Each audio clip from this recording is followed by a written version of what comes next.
สบายดีบรรดาท่านที่เคารพนับถือและหักแพงทั้งหลาย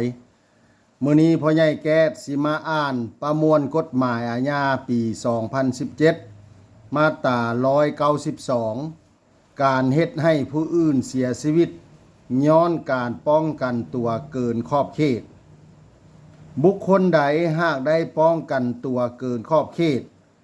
ซึ่งเฮ็ดให้ผู้อื่นเสียชีวิตจะถูกลงโทษตัดอิสรภาพแต่1 ปีหา3 ปี หรือดัดสร้างโดยบ่ตัดอิสรภาพ และจะถูกปรับใหม่แต่5 ล้านกีบหา15 ล้านกีบ ในกรณีเฮ็ดให้เสียชีวิตแต่2 คนขึ้นไป จะถูกลงโทษตัดอิสรภาพแต่3 ปีหา7 ปี และจะถูกปรับใหม่แต่10 ล้านกีบหา50 ล้านกีบ